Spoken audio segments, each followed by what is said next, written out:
चलते हैं श्रीमद् भागवत महापुराण, जिसमें प्रसंग चल रहा है भगवान परमहंस श्री सुखदेव जी महाराज नीचे के लोकों का वर्णन कर रहे हैं। सबसे भूमि से प्रथम जो लोक आता है वो अतल लोक है। ये मृत्यु लोक के बाद सीधे जो लोक आता है नीचे, वो अतल लोक है। इसमें मैदानों का पुत्र राज्य करता है, यहां का वो राजा है। वो 96 प्रकार की माया रच करके सबको सुख प्रदान करता है अपनी प्रजा को। 3 प्रकार की महासुंदरियों की रचना उसने की जम्भाई के द्वारा, स्वैरिणी, कामिनी, जो अन्य वर्णों के पुरुषों से, बहुत पुरुषों से समागम करती है, पुष्यली, जो अत्यंत गंदे स्वभाव की, और सब सुंदरियां। उस लोक में रहने वाले पुरुषों को हाटक नामक रस पीने को मिलता है, जिसके पीने पर 10,000 हाथियों का बल प्रकट होता है, महान बलशाली। और वो स्वैरिणी, कामिनी, पुष्यली, इनमें आसक्त चित्त होकर के व्यतीत करते हैं। पूरा जीवन वहां के लोगों का अच्छे अच्छे पदार्थ खाना, अच्छे अच्छे पेय पदार्थ पीना और बस भोग वासना में लगे रहना। सब सुविधाएं माया के द्वारा, 96 प्रकार की माया जानने वाला सब सुविधाएं अपनी माया से प्रकट करता रहता है मैदानों का पुत्र। विमान में भरकर वह भोगों में पूरा जीवन व्यतीत कर देते हैं। यहां जितने लोग रहते हैं इस अतल लोक में, इनको सुंदर सुंदर औषधियां, रस, पान, विविध प्रकार की भोग सामग्री, और इनके सब पदार्थ दिव्य होते हैं। यहां जितने लोग होते हैं, किसी को ना तो मानसिक कभी रोग होता है और ना शारीरिक रोग होता है। मानसिक रोग, व्यर्थ का चिंतन, जलन होना, डिप्रेशन आना, शारीरिक कोई रोग नहीं होता। यहां किसी के झुर्रियां नहीं पड़ती, किसी के बाल नहीं पकते, यहां किसी को बुढ़ापा नहीं आता, यहां किसी की देह की कांति नहीं जाती, किसी के शरीर में दुर्गंध नहीं आता, किसी के पसीना नहीं चूता, किसी को कभी थकावट नहीं होती, कभी शिथिलता नहीं आती। आयु के साथ शरीर की अवस्थाओं का बदलना नहीं होता कि अब जवान अब बूढ़े, ऐसा नहीं होता। यहां सब जवान, सब स्वस्थ, सब सुंदर, शक्ति संपन्न और सुगंधित शरीर से सुगंध आए। यहां मृत्यु केवल होती है भगवान के सुदर्शन चक्र से। सुदर्शन चक्र का ऐसा भयंकर रूप होता है कि जो इनकी स्त्रियां होती हैं उनका गर्भस्राव हो जाता है केवल आवाज मात्र से। विनाशकारी भगवान सुदर्शन चक्र से इन सब का लय करते हैं। तो अपने यहां भी भगवान से ही तो होता है। जैसे वहां सुदर्शन चक्र से हो तो भूमंडल में जो होता है वो काल भगवान से होता है। काल भगवान का ही स्वरूप है, काल सबको नष्ट कर रहा है। अतल लोक के नीचे है वितल लोक। इसमें भगवान महादेव जी के पार्षद रहते हैं भूत गणों के सहित, और हाटकेश्वर नाम के महादेव का यहां पूजन होता है। भगवान शिव भवानी जी के साथ यहां विराजमान रहते हैं, उनके पार्षद भूतगण आदि। दोनों के तेज से एक हाटक नाम की श्रेष्ठ नदी निकली है, पार्वती जी और भगवान शंकर के तेज से। वो प्रज्वलित अग्नि के समान जो नदी बह रही, ऐसा लगता प्रज्वलित अग्नि है, तेजोमय जल। और जो वहां जल के नीचे जमा हुआ होता है हाटक नाम का दिव्य सोना होता है। ये बहुत दिव्य है। उससे बने हुए आभूषण सदैव चमकते रहते हैं, कांतिवान रहते हैं। तो वहां जितने भी भूतगण और वासी हैं बीतल लोक में, वो सब इसी सोने के आभूषण आदि धारण करते हैं। वहां महादेव जी, भवानी जी और उनके पार्षदगण ये बीतल लोक में रहते हैं। बीतल लोक के नीचे है सुतल लोक। इसमें महायशस्वी पवित्र कीर्ति विरोचन पुत्र परम भागवत बलि जी महाराज रहते हैं सुतल लोक में। भगवान ने इंद्र का प्रिय करने के लिए अदिति के गर्भ से वामन अवतार धारण किया था और इनसे 3 पग पृथ्वी मांगी थी। बलि जी ने दिया भी। भगवान ने पूरा लीला चरित्र तो आगे है। भगवान ने बांधना चाहा बलि जी को, लेकिन प्रेम बंधन में स्वयं बंध करके आज भी सुतल लोक में निवास करते हैं। जैसी बलि जी को संपत्ति मिली वैसी इंद्र के पास है ही नहीं। परम पूज्यतम महामहिम भगवान आज भी निर्भयता पूर्वक बलि को निर्भय प्रदान करने के लिए द्वार में खड़े हुए वामन भगवान के रूप में सुतल लोक में। परमात्मा भगवान वासुदेव को भूमि दान किया तो भगवान स्वयं द्वारपाल बन खड़े और सुतल लोक का ऐसा ऐश्वर्य कि देवराज इंद्र के पास नहीं। ये तो हुआ नाशवान, लेकिन अविनाशी भगवान स्वयं प्रतिपल दर्शन दे रहे हैं। और महिमा विख्यात महाभागवत बलि की, भला भगवान से जुड़ जाने का केवल सुतल लोक ही फल होगा क्या? यस्य हावाव छुत पतन प्रस्खलनादिषु विवशः सकरन नामाभिग्रहण पुरुषा कर्म बंधन मंजसा विधुनोति यस्य हैव प्रतिबाधनम मुमुक्षोन्यथैवोपलभन्ते। कह रहे हैं जिन भगवान का गिरते छींकते फिसलते समय एक बार भी बोल दे कृष्ण गोविंद हरि, उसके कर्म बंधन कट जाते हैं। तो जिन्होंने अपना सर्वस्व बलि ने दे दिया उनको केवल सुतल लोक की संपत्ति मिलेगी क्या? नहीं, सारे कर्म बंधन कट गए, भगवान की उनको निरंतर सानिध्य प्राप्ति हुई। जो भगवान का आश्रय ले लेते हैं, अपने आप को भगवान को समर्पित कर देते हैं, तो लोक लोकांतर के सुख तो ऐसे ही ब्याज में समझो, मूल तो उन्हें भगवान का सानिध्य मिलता है, भगवद स्मृति मिलती है, परम पद प्राप्त होता है। अतएव संयमी भक्त कभी भगवान से इन लोकों के सुख नहीं मांगते। वो भगवान से भगवान की प्राप्ति चाहते हैं। सदैव आपको देखता रहूं, आपकी सेवा करूं, आपके सानिध्य में रहूं, यही फल।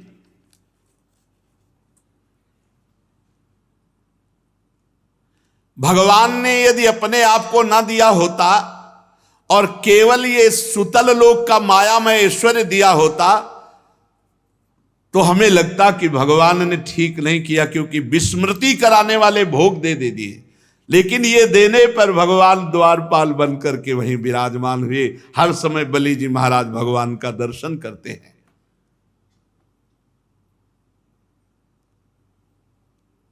जिस समय कोई और उपाय न देखकर भगवान ने याचना के लिए सर्वलोक महेश्वर होकर बलि के सामने भिक्षुक बन करके गए, तो इस महापुरुष ने शरीर सहित संपूर्ण दान कर दिया। भगवान ने 2 पग में सब ब्रह्मांड नाप लिए, कहा तीसरा पग कहां? तो उनका प्रभु 2 में संपत्ति नापी, तीसरे में संपत्तिवान को नाप लीजिए। और कैसे भगवान वरुण पास में, जिसमें प्रतिपल महान कष्ट है, उसमें बांधा था बलि जी को। ऐश्वर्यशाली इंद्र को बना दिया, पर कार्य सिद्ध बलि का किया। बलि को भगवान मिले, इंद्र को त्रिभुवनपति मिला। क्या?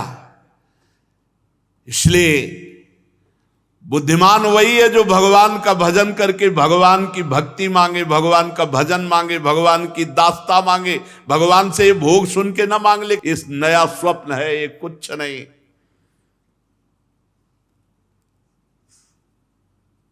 प्रहलाद जी जब देखा कि भगवान ने हिरण्यकश्यप को मार दिया है, तो प्रभु ने कहा वरदान मांगो। तो यही मांगा था कि प्रभु मेरे हृदय में कोई अन्य कामना नहीं हो, सदैव आपकी सेवा। भगवान से भक्त कभी ये नहीं मांग सकता कि आपको मैं भूल जाऊं और भोगों की प्राप्ति कभी स्वीकार नहीं कर। वो भक्त ही नहीं जो भगवान को भूलकर भोग मांगता है। बड़े महानुभाव महाराज बलि जी, भगवान की उनके ऊपर बड़ी कृपा, सारी वासनाएं शांत हो गई बलि जी की, निरंतर भगवान के दर्शन और सानिध्य में रह रहे हैं।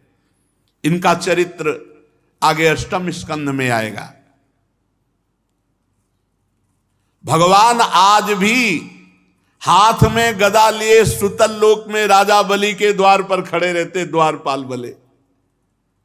एक बार दिग्विजयी रावण बड़े घमंड में भरा हुआ सुतल लोक में दिग्विजय करने के लिए पहुंचा। भगवान ने एक पैर की ठोकर मारी, लाखों योजन दूर गिरा, जाकर के दरवाजे के अंदर ही नहीं घुसा, सुतल लोक में ही नहीं घुसने दिया। आज भी भगवान द्वारपाल बने विराजमान हैं। सुतल लोक के नीचे तलातल है, इसमें स्वयं दानवराज मय रहता है। प्रथम लोक में इनका पुत्र राजा है और तलातल लोक में स्वयं मय दानव रहता है।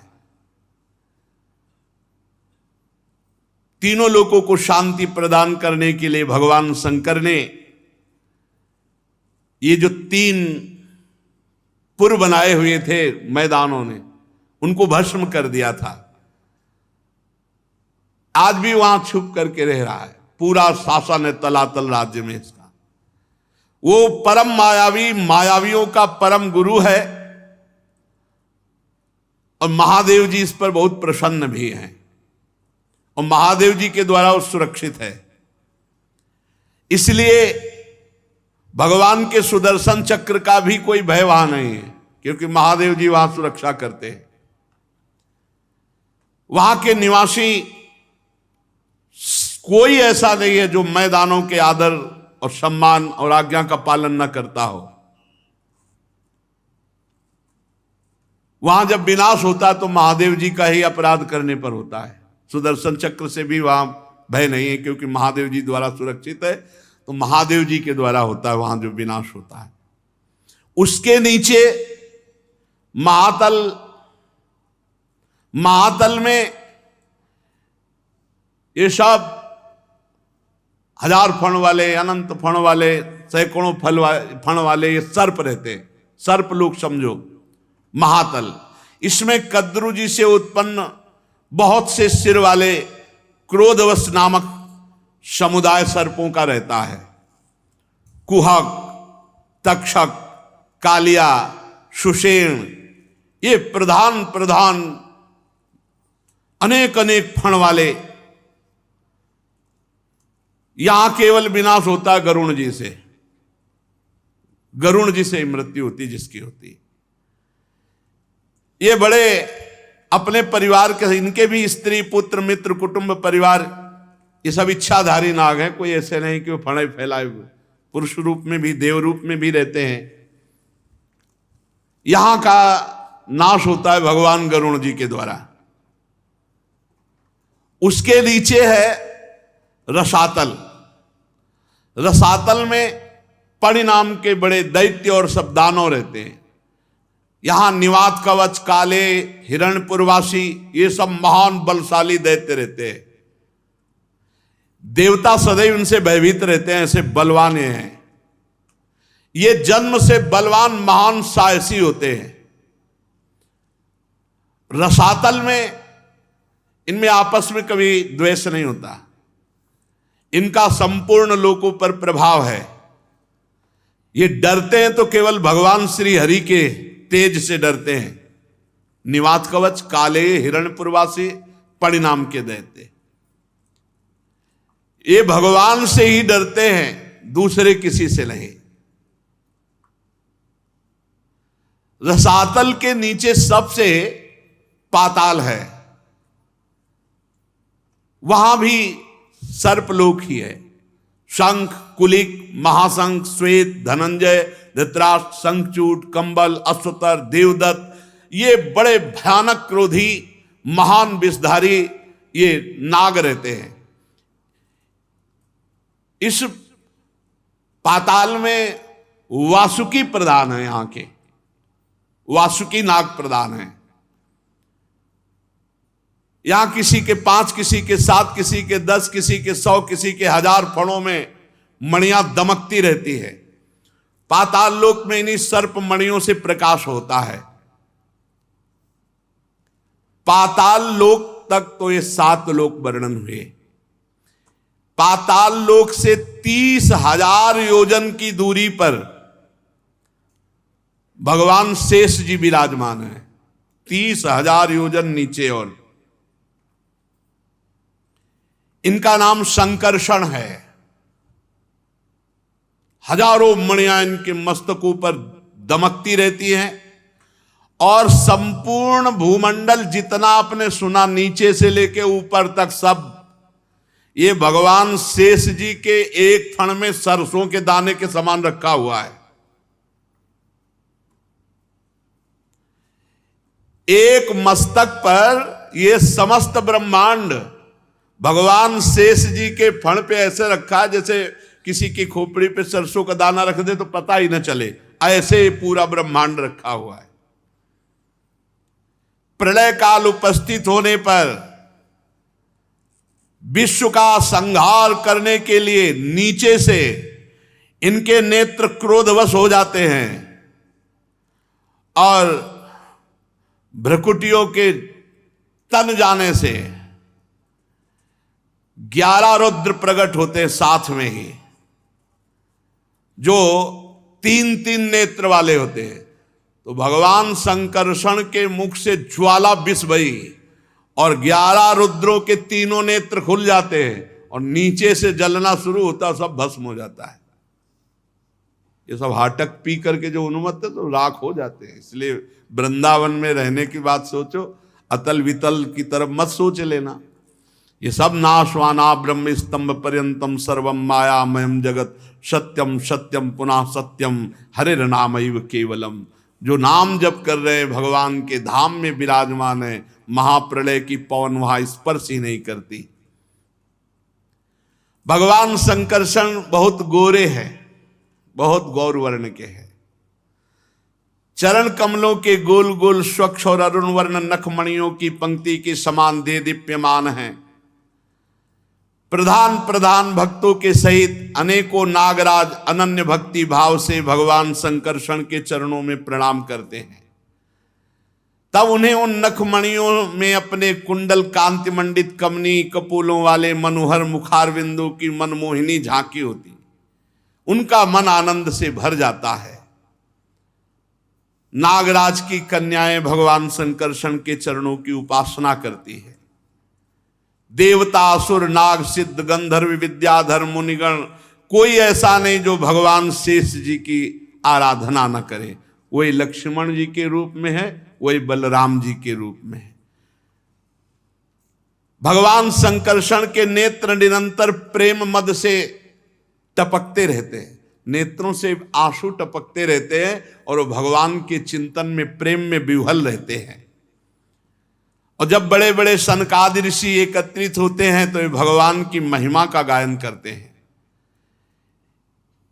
भगवान शेष जी नीलांबर धारण किए हुए हैं, कानों में केवल एक कुंडल पहनते हैं और हाथ में हल और मूषल ये धारण करते हैं। उदार लीला भगवान संकर्षण गले में बैजंती माला धारण करते हैं। सुवर्ण की बहुत सुंदर श्रृंखलामयी अद्भुत कांति, तुलसी की गंध से मतवारे होकर भौरे गुंजार करते हैं।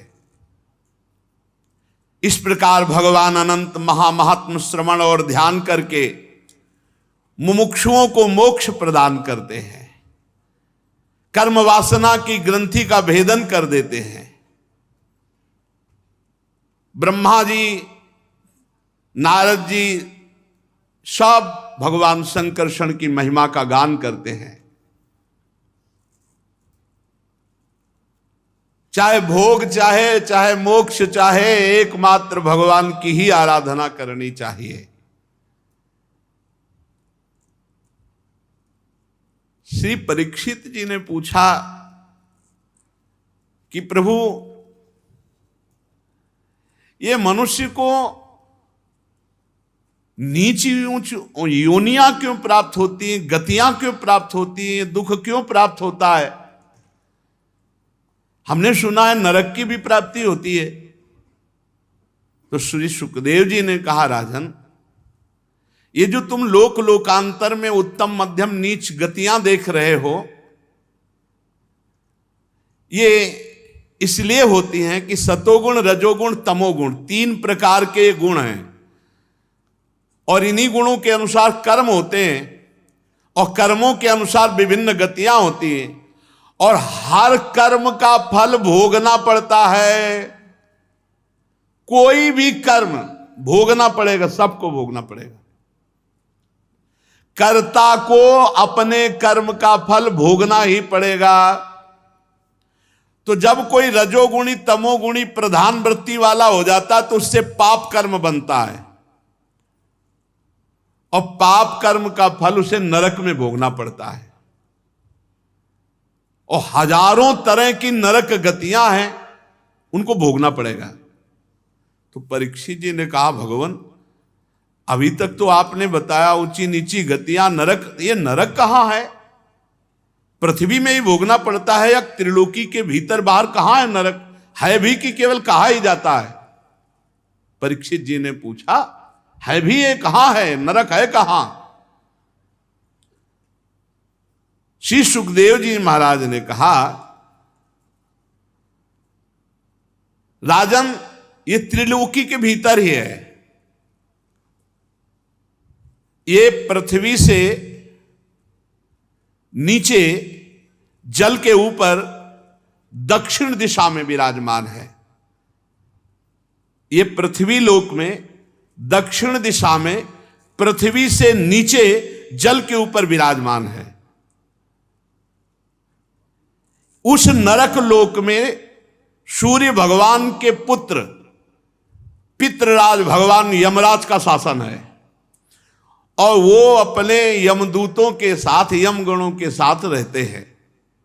जो भगवान का भजन नहीं करते, शास्त्र विरुद्ध पापाचरण करते हैं, भगवान यमराज के दूत जबरदस्ती उनको मारते पीटते हुए यहां लाते हैं, और उनके दुष्कर्म पाप कर्म का फल उनको भोगना पड़ता है। प्रधान 21 हैं। प्रधान का मतलब होता है, जैसे भारत में उत्तर प्रदेश, तो अब उत्तर प्रदेश हुआ प्रधान। अब इसमें कितने जिले हैं, कितने इसमें कस्बे हैं, नगर हैं, गांव हैं। ऐसे ही प्रधान 21 नरक हैं, उनके भी भाग, तभी कहा हजारों नरक है, हजारों नरक की गतियां हैं।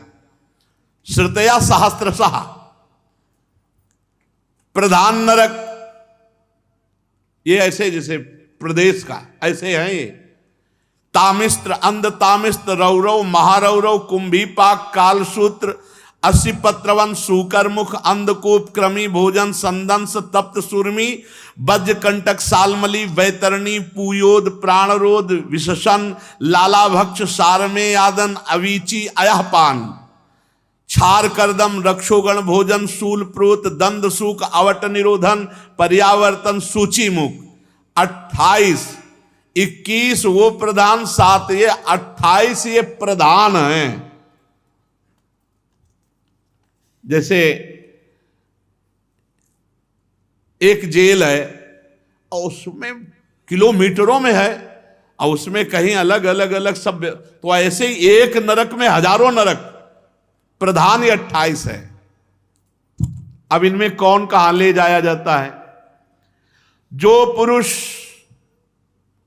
दूसरों का धन बेईमानी से अपहरण करता है या दूसरे की संतान का अपहरण करके धन, या दूसरे की स्त्रियों का अपहरण, उसे अत्यंत भयानक यमदूत कालपास में बांधकर घसीटते हुए मारते हुए तामिस्त नरक में गिराते हैं। इस अंधकार, इस नरक में अंधकार ही अंधकार, कुछ दिखाई नहीं देता। अपने आप डंडे चलते हैं, इसमें पता नहीं चलता कहां से चल रहे हैं, और इतनी भयानक आवाजें आती हैं कि लघुशंका सोच कर देता है। और डंडा ऊपर से चलते हैं और अंधकार ऊपर से रहता है, इतनी मार पड़ती कि मूर्छित होता, पर मरना वहां है नहीं, रात दिन डंडे ही चलते रहते हैं। जो दूसरों का धन अपहरण करते हैं, दूसरों का संतान अपहरण करते हैं, जो दूसरों की स्त्रियों का अपहरण करते हैं, उनको भयानक तामिस्त नरक में गिराया जाता है, जहां अंधकार ही अंधकार है। खाना पीना तो कोई, यहां जेल में भारत की तो कम से कम खाना पीना तो मिल जाता है, वहां खाना पीना नहीं, वहां डंडा ही चल रहा है। और अंधेरे में ऐसी ऐसी आवाजें कि भयभीत होकर मलमूत्र का त्याग करता है, और इतनी मार पड़ती रहती है निरंतर कि मूर्छित होता रहता है, फिर होश आता है, फिर मूर्छित, मरना है नहीं वहां। बोले कितने दिन की सजा हुई? बोले 1 कल्प की। बोले कैसा बोल रहे हैं भला, छोटे मोटे पाप की 1 कल्प? तो 5 मिनट यहां पाप करते हो आजीवन कारावास मिलता है नहीं, और फांसी की सजा मिलती कि नहीं मिलती? 5 मिनट के अपराध से। दूसरा, जो किसी को विश्वास दिलाकर धोखा दे देता है, जैसे कभी तुम्हारे को कोई रास्ते में मिला, भाई रात हो रही, हम आपके घर आज शरण ले सकते हैं क्या? आप उनको भगवान की तरह उनको रखो, कहीं धोखेबाजी नहीं होना चाहिए। विश्वास सबसे बड़ी चीज होती है। कोई कभी कैसी परिस्थिति में माता बहन कोई भी मिल जाए, अगर उसको आप शरण दे दें तो विश्वासघात नहीं होना चाहिए, नरक की प्राप्ति होगी। जो किसी को विश्वास देकर फिर विश्वासघात करता है, जो किसी स्त्री को फंसा करके प्यार दुलार विश्वास ऐसा, और उसके साथ गलत आचरण करता है, 2 प्रकार के। एक तो किसी को भी शरणागति दे के आज हम आपके घर रुकना चाहते हैं, तो अगर आपको संशय तो लाओ ही मती, और अगर लाओ तो विश्वासघात नहीं होना चाहिए। फिर बहुत बड़ा, देखो महाराज शिवी के गोद में आके कबूतर गिर गया तो उसकी रक्षा के लिए उन्होंने अपने शरीर का मांस दे दिया, कबूतर की हानि नहीं होने दी। ऐसे यदि कोई अतिथि, कोई शरणागत, कोई भागकर घर में आ जाए तो फिर ऐसा, चाहे अपने प्राण देने पड़े लेकिन उसके प्राणों में कुछ फर्क नहीं पड़ेगा। एक ऐसा सिद्धांत है, अगर कोई भाग कर आ जाए तो फिर शरणागत की रक्षा कर। हाँ, कोई अपराधी भाग करके आ जाए तो फिर जब अपराध किए हुए तो फिर भोगो जाके तुम। जो किसी को विश्वास देकर धोखेबाजी करके फंसा देता है, धोखेबाजी से उसको कष्ट देता है, मार देता है, और जो किसी दूसरे की स्त्री को विश्वास दे करके, तो वो अंध तामिस्त नरक में पड़ता है। वहां क्या होता है कि वहां ऐसे यंत्र लगे हुए हैं कि उनमें फेंक दिया जाता है, टुकड़े टुकड़े होकर गिरता, फिर मनुष्य बन गए, फिर फेंका गया, फिर ऐसे काटा जाता है।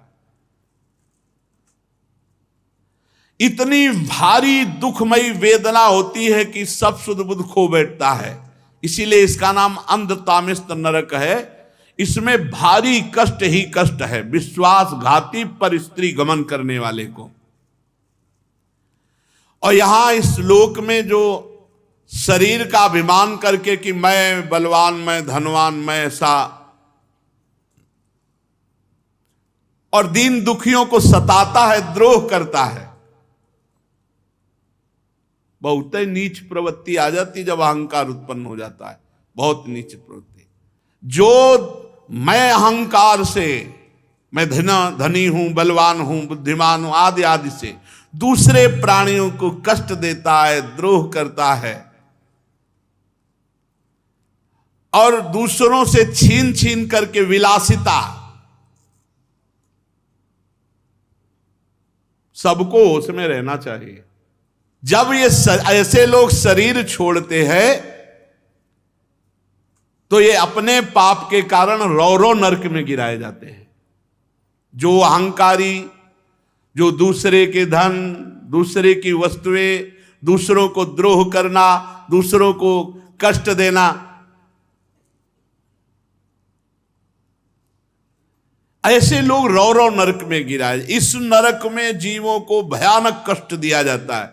इसमें रुरु नाम के यमदूत होते हैं, इसीलिए इसका नाम रौरव है। वो सर्प से भी ज्यादा क्रूर स्वभाव के जहरीले होते हैं। बार बार वो डसते, बार बार काटते, उनका जहर चढ़ता है। मरना वहां है नहीं, ये कल्प कल्प तक के लिए। जो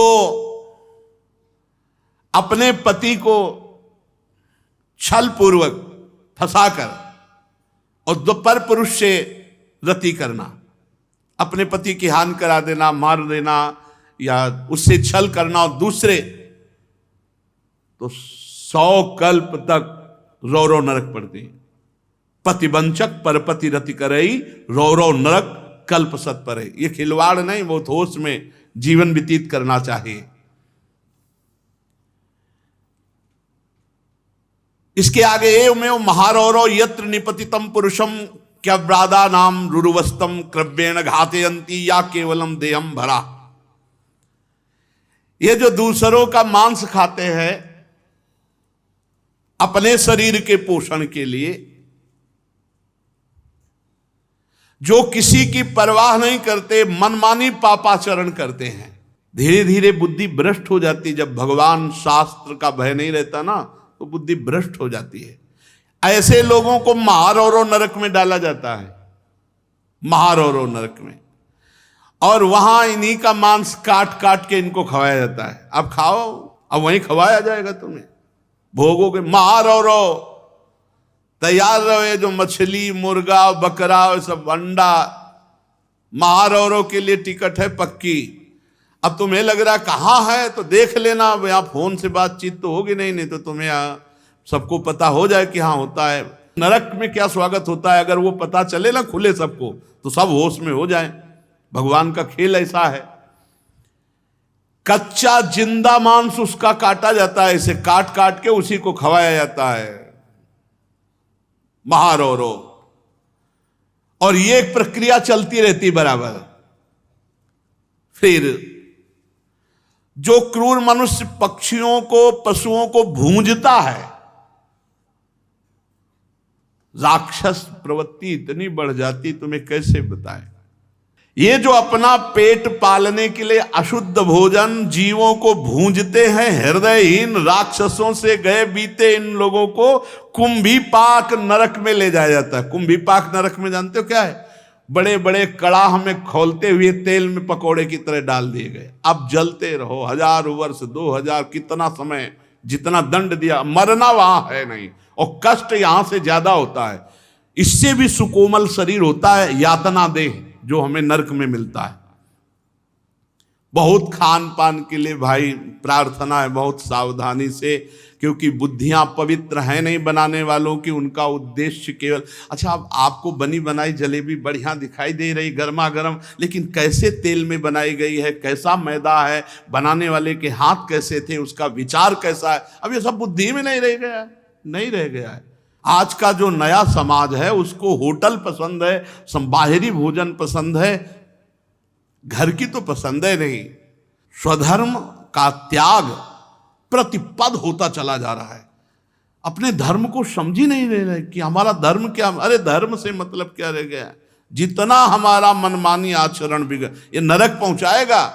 जो केवल अपने पेट पालने में लगे रहते हैं, जो पशुओं को भूंजते हैं, रांधते हैं, ऐसे हृदयहीन मनुष्यों को राक्षसों से भी गए बीते क्योंकि राक्षस तो राक्षस है ही।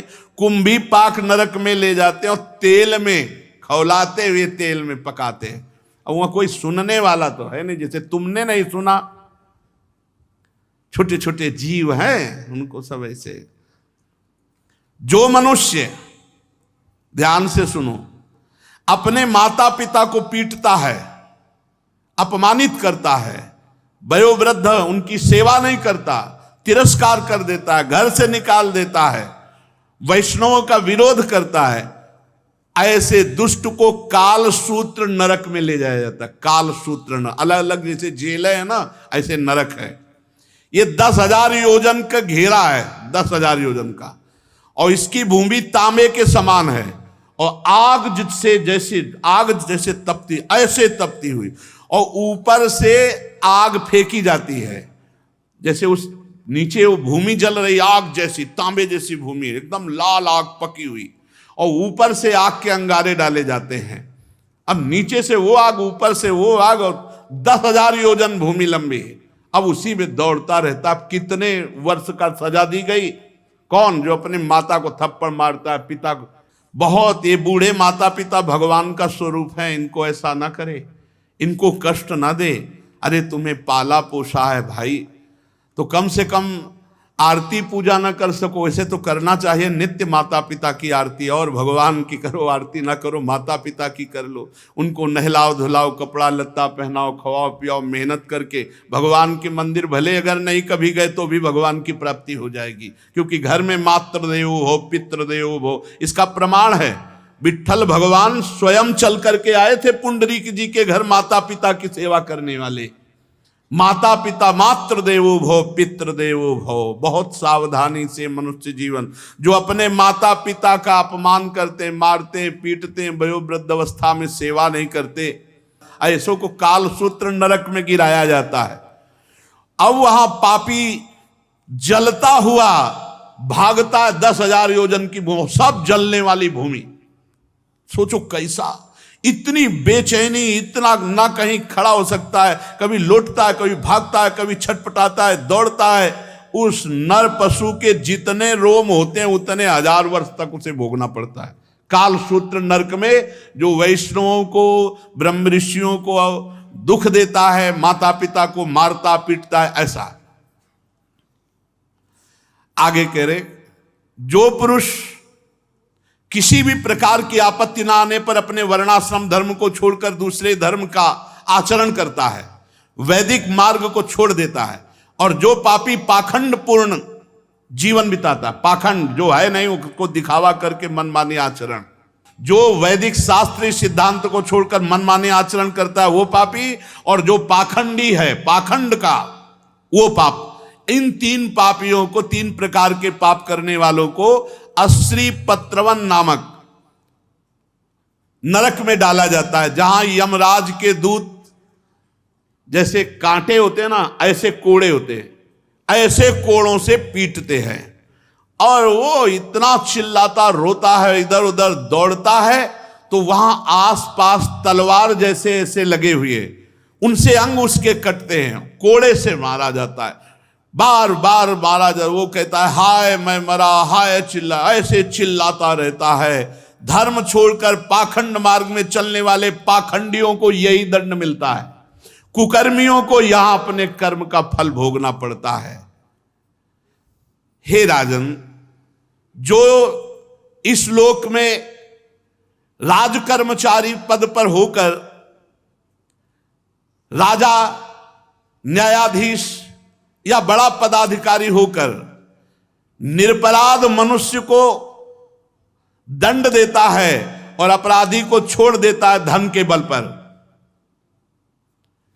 निरपराध निर्दोष को दंड देना, दोषी को मुक्त कर देना, उस महापापी को जो घूस लेकर के, चाहे कोई हो, न्यायाधीश पद हो, चाहे बड़ा राजकर्मचारी पद हो, चाहे जो पद हो, जो अपराधी से पैसे लेकर निरपराधी को दंड देता है, निर्दोष को दंड देता है, उस पापी को सूकर मुख नरक में गिराया जाता है। महाबली यमदूत उसको पहरे मार मार करके कुचलते हैं, पूरे अंगों को ऐसे लेटा करके, बड़े बलवान हैं, अब गदा आदि से मार मार करके उसके अंगों को कुचलते हैं।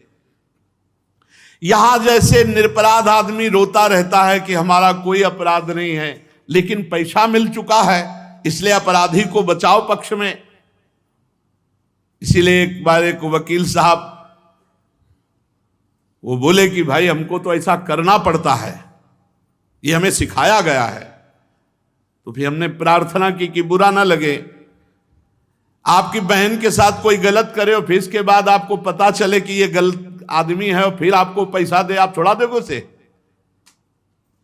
अब चुप हो गए। बोले हमारा तो कार्य है छुड़ाना, अब हमारे पक्ष में जो आएगा मुकदमा मुझे जिताएंगे तो हम ठीक है। आपकी बहन के साथ गलत आचरण करता और वो आदमी आपको फिर मनमानी रुपए दे, आप छोड़ोगे? बोले नहीं छोड़ेंगे। तो फिर दूसरे की बहन के साथ किए हुए व्यक्ति को कैसे छोड़ दोगे? तुम्हारे भाई के साथ कोई घटना घटी हो, कोई ऐसा अमंगल किया हो और जानते हो तो आप नहीं छोड़ सकते, चाहे करोड़ों रुपया दे। फिर हमारा भारत, हमारे सब भाई ही हैं, हमें चाहिए तभी हमारे दोष कम होंगे समाज में, जब सत्य का पालन किया जाए। पर रुपया तो भैया, ये रुपये का फल खुला लिखा हुआ है, इसमें यस्वी ही वही राजा राजपुरुषो व अदंडे दंडम प्रणयति। अदंडे दंडम, वो दंड का अधिकारी नहीं, निर्दोष है, फिर भी उसे दंड दिया जा रहा है क्योंकि रुपए के बल से। तो क्या होगा? बोले उसको सूकर मुख नामक नरक में गिराया जाएगा, जहां महाबली यमदूत उसके अंगों को कुचलते हैं। इस लोक में जो निरपराध प्राणियों को सताता है, जब कोई निरपराध प्राणी रोता है तो उसके जितने आंसू होते हैं उतने हजार वर्षों तक ये पीड़ा उसको भोगनी पड़ती है। इस लोक में जो अन्य जीवों के पीस करके बोले नहीं, वो उसका जैसे उबाल करके और इस तरह से वो जो पीते हैं बना करके उसके, तो कह रहे हैं उनको कोल्हू में पेरा जाता है गन्ने की तरह। सब्जी के पी लो, फल के पी लो तो अच्छी बात है, जीवों के उबाल उबाल के बहुत पुष्ट बनना चाहते हैं। भारत है, भारत ये कर्म भूमि है, ये सबसे विश्व में सबसे वंदनीय जगह है। यहां हर कर्म का फल मिलता है, कर्म से उन्नति अवनति होती है।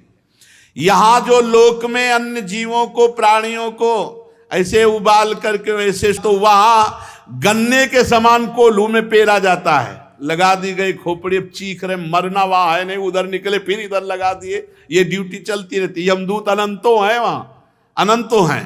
जो पुरुष इस लोक में खटमल, मच्छर, मधुमक्खी, नरक की तैयारी कर रहे हो भाई, वो एक चला ले कट कट कट कट ऐसे मच्छर मारेंगे। अरे भाई अलग अलग पूरी सृष्टि है, भगवान ने बनाई, उनका स्वभाव बनाया, उनके लीवर नहीं है, सीधा पचा पचाया खून पी के वो जीवित रहते।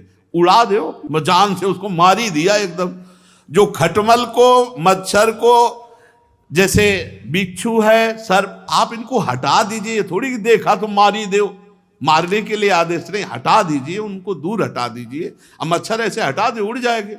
अब ऐसे करने में अब पता नहीं कि बैठा है कि नहीं, वैसे कर दिया वो बात अलग, लेकिन जान के कि बैठा है उड़ा दे, उसको मारो मत। जो इन जीवों को मारता है तो भगवान ने इनकी वृत्ति बनाई। अब जैसे बीछी है, उसको कहीं भी छू जाओगे तो डंक मारेगी। सांप है, उसके शरीर को कहीं भी टच हो जाएगा आपका तो फण मारेगा उसके, और हाथ पैर तो है नहीं। तो इन जीवों का स्वभाव बनाया है भगवान ने, लेकिन रहने की सबकी व्यवस्था है।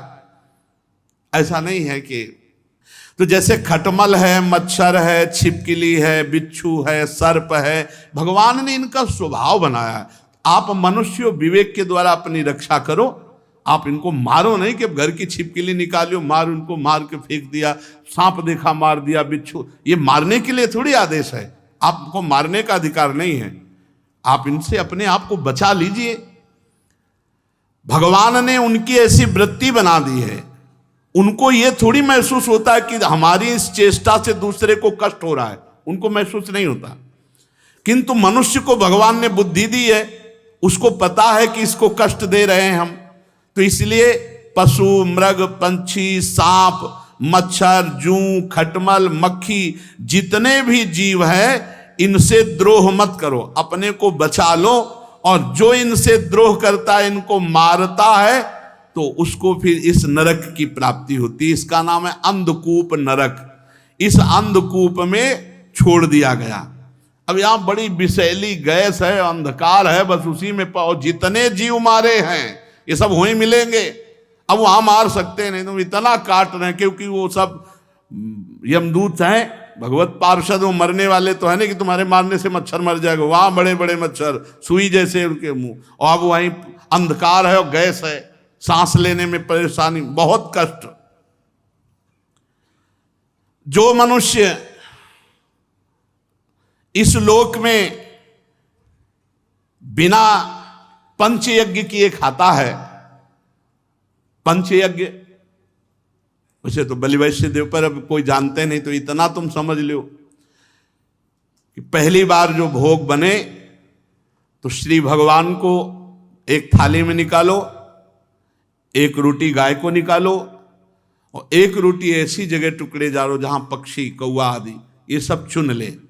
अगर भगवान को भोग लगा दिया है, गाय को रोटी निकाल दी है, और आपने पक्षी आदि के लिए डाल दी है, फिर इसके बाद बाहर निकल कर दरवाजे में देखो कोई अतिथि तो नहीं, कोई भू। तो एक भगत बोल रहे थे कि तो और तो कोई दिखाई नहीं देता, संत जन तो अब दिखाई नहीं देते, घूमते ही नहीं है। ऐसा समय चल गया, घूमे तो मार डाले जाए, नहीं चल गया। देखो पाल घर में वहां वो घेर के मार डाले। अरे यार तुम पशु हो, आदमियों को संत वेश में। अरे भैया वो कोई ऐसे तो है नहीं कि रात रात में अंतर ध्यान हो जाएंगे, उनको बंद कर लेते, फिर पुलिस से जानकारी लेते। बहुत समय विचित्र है। अभी कल परसों एक कह रहे थे बाबा जी, बाबा जी बनना खिलवाड़ समझते हो क्या? पाखंड करके पेट पालना तो बात अलग है, चाहे जैसे पूरे जीवन लड़ना है, पूरे जीवन लड़ना है। कोई छोटी मोटी बात समझते हो? केवल भोजन मिल गया, कपड़ा मिल गया, रहने को मिल गया, इसी से थोड़ी बाबागिरी होती है। अंदर के विकारों को सहन बहुत कठिन मार्ग है। भगवान की शरण में निर्वाह हो जाए, नहीं तो बहुत कठिन मार्ग है, बहुत। हम कह रहे हैं 30 साल आप ठीक से चले, 30 साल कितना समय होता है, और 30 मिनट चूक कर दी, कोई माफ करने वाला नहीं। यह है बाबागिरी। 30 साल आप ठीक से चले, 30 मिनट चूक हो गई तो अपने 30,000 बार की चूक को क्षमा कर देंगे लोग, लेकिन आपकी 30 मिनट की चूक को नहीं क्षमा करेंगे। जिंदगी में एक बार हुई, नहीं क्षमा करेंगे। पूरा जीवन निर्वाह करना। पंच महायज्ञ, वैसे तो बलि वैश्य देव बहुत जरूरी, पर अब कौन जानते नहीं बलि वैश्य देव कौन जानता है? बलि वैश्य देव कौन जानता है? कहां जानता है? पितृतर्पण नित्य कम से कम 5 आहुति तो अग्नि में स्वाहा बोले ही, तो सब चला गया। अब तो जूता पहने रसोई में खड़े खड़े वो उबल रहा है, वैसे ही खा रहे। राक्षसी विचारधारा, भागवतिक विचारधारा के कुछ लोग रह गए जो ये कि रसोई पवित्र रखो, भगवान को भोग लगना है, ऐसा कोई सी का। तो जो भोग बना और उसमें वयोवृद्ध, बालक, रोगी, असमर्थ, अतिथि, पहले इनको घर में जो भोजन बने तो भगवान को अर्पित करने के बाद सबसे पहले वयोवृद्ध जो हैं, बालक हैं, जो रोगी हैं, अतिथि हैं, पहले इनको, बाद में और सब भोजन पाए। सबसे पहली थाल जो घर के वयोवृद्ध जन हैं उनके पास जानी चाहिए, जो रोगी है उसको, और जो अतिथि हैं उनको। फिर जो इस लोक में अच्छे अच्छे पदार्थ स्वयं पाता है, और आए हुए अतिथि या वयोवृद्ध जो अपने द्वारा पोषित है उनको ऐसे, जो स्वयं की चाट के लिए ही सब भोग बनाता है। अरे कहां भगवान को भोग लगाओगे, आधा घंटा में सब ठंडा हो जाएगा, लाओ ऐसे ले, नहीं। बहुत धैर्य रखो, प्रभु को भोग पहुंचा दो। बहुत धैर्य ना हो तो उनको भोग पाने दो, आप दूसरा गरम गरम निकाल लो भाई, पर भोग पहले प्रभु को। जो ऐसे खान पान के उन्माद युक्त तरीके अपनाते हैं, शास्त्र विरुद्ध आचरण करते हैं, उनको क्रम भोजन नामक नरक में गिराया जाता है। वहां 1,00,000 योजन का कीड़ों का कुंड है, उसी कुंड में छोड़ दिया, खाओ वो सब मवाद और कीड़े। ये सब भोगना पड़ता है। अच्छा देखो, माँ के गर्भ में रहे कैसी व्यवस्था थी, कितना घृणित, लेकिन रहे ना, ऐसे नरक में है, हमारी सब स्मृति खत्म हो चुकी है। कीड़ा बनकर रहना पड़ता है या कीड़े में फेंक दिया जाता है, वो बहुत कष्ट पाता है, उन्हीं कीड़ों को खाता है, उन्हीं कीड़ों के बीच में रहता है। ऐसे बहुत से आगे नरकों का वर्णन शेष चर्चा